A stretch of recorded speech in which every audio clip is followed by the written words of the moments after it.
Ito yung sinasabi ni sir na may giveaway sa batong ito. Ayan parang may takip din.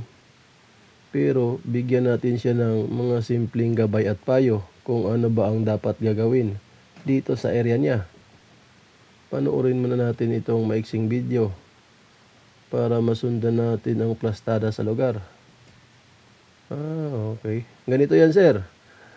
Una, ang magandang gagawin mo dito sa area mo bago mo basagin ang batong ito. Klaro naman talaga na parang may tinakpan or tinakip o di kaya hinarang ang batong ito. Pwede. Pero ganun pa man, sayang kasi basagin ang batong ito pag basag walang laman. Kaya ang masasabi ko dito, walang laman, ikis. Dapat may metal detector kayo.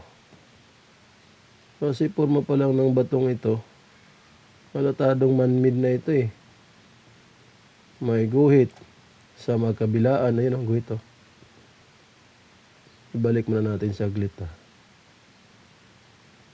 nasa gilid ang tinutukoy niya. O di kaya magbibigay pa ito ng counter sign. Itong guhit na ito, yan. Klaro talaga siya na engrave. At sinuportahan pa dito sa side na ito na parang putol-putol. Dito ang tinuturo niya sa harapan. Ganon din sa takip niya, nakaharap sa area niya na yan. Ano kayang mayroon dyan sa area na yan? Ibalik natin. Dito banda yan Ano kayang mayroon dyan sa unahan na yan? Dito sa side na ito sir. Baka may isang batong malaki na yun ang totoong may laman. Kasi madalas ang mga ganitong sign, pang bluffs lang ito kumbaga ginawa lang sign yan or ginawa lang ng sign. At ang totoong may laman nasa kabilang side, nandyan sa area na yan. Pero parang ulo din siya ng pagong. Ayan mata. Ito yung mata niya. At ang kabuuan, pinakaulo niya, nguso. Parang alanganing tawag nito, dolphin. O di kaya alanganing ulo ng pagong na nakatingin sa side na ito. Pero yung mukha niya nakaharap sa area na yan. Kaya pero ang guhit niya, yun din ang bantayanan sa lahat Ang guhit na ito, daanan ng tubig ang tinutukoy dito kasi tagusan ng guhit niya. Magkadiretsuhan simula dito. Nasa gilid yata ng daan ng tubig. Kasi kung ito man ay sapa at ito yung mata niya o kaya tinakpan, di kaya may kuiba dito sa gilid na to sir. Kasi ang kalalabasan kasi niyan, maraming meaning. Pwedeng kuiba o di kaya may enclosed rock treasure sa area na yan at sa area na ito. Kasi kung tutusin ang batong ito, hindi lang rin doon sa side na nahati. Kasi pag nahati ay na may guhit kasi mga katiits, ang batong may guhit, ang kalalabasan kasi niyan, sapa. Ngayon, ang double meaning niya, nahati ng dalawang parte. Isa dito at isa dyan. Kaya pwedeng dalawa ang target. Kasi ang travel sign niya, mga power sign niya, tulad nito na parang mata nakatingin dyan. At ang uso dito. Kaya nahati sa dalawang parte ang target. Kung ipapasok natin ito sa mga characteristic symbol sign, kung ano ang ibig sabihin ng mga iniwang palatandaan ng mga Japanese Imperial Army para pagtago ng mga kayamanan sa isang lugar. Mas mainam, bili kayo ng metal detector sir. Final assessment dito. Chika natin ito, pasado yan. Pero bago babasagin ang batong ito, kailangan i-detect niyo ng metal detector. Halimbawa, pag walang laman, number 1, walang laman, huwag ninyo basagin dahil sign lang ito.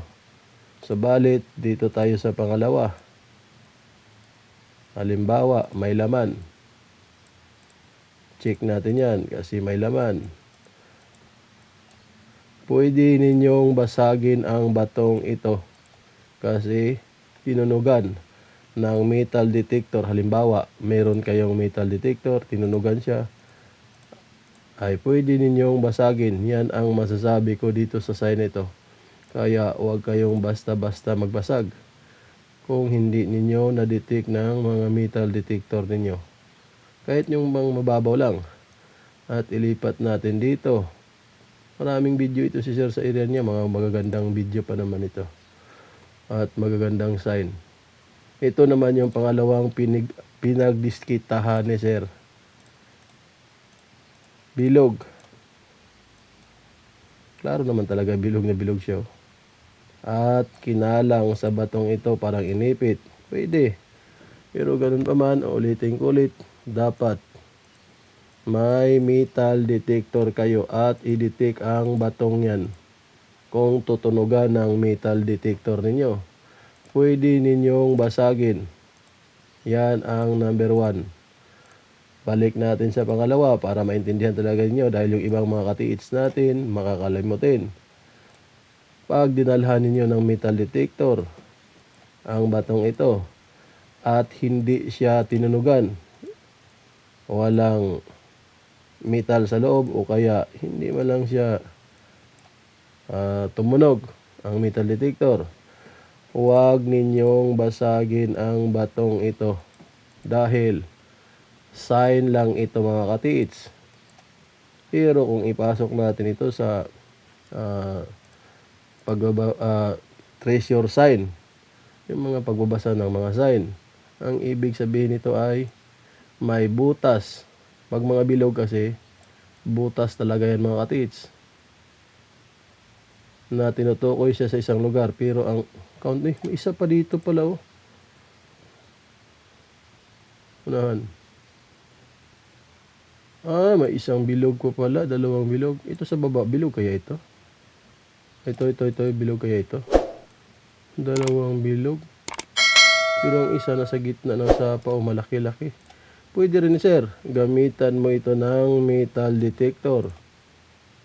Tulad sa naunang sinabi ko. Pag tinunugan, pwedeng basagin. Pag hindi, huwag ninyong basagin. Ikis yan. Dahil sayang ang sign. Wala na kayong masundan o kaya halimbawa may mga ibang treasure hunter na makapunta sa lugar ninyo. Wala talaga masundan dahil binasag na. Kaya yan ang payong kaibigan ko sa inyo. Pero dahil dalawang bato siya, puro bilog, hindi kasi magkalapit. Kung magkalapit kasi sila, ayan o malayo-layo. Malapit lang. Nako, ang ibig sabihin nito malapit lang pala.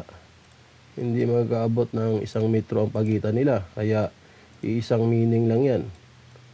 Ang ibig sabihin yan, vice versa, isang maliit at dito naman isang malaki.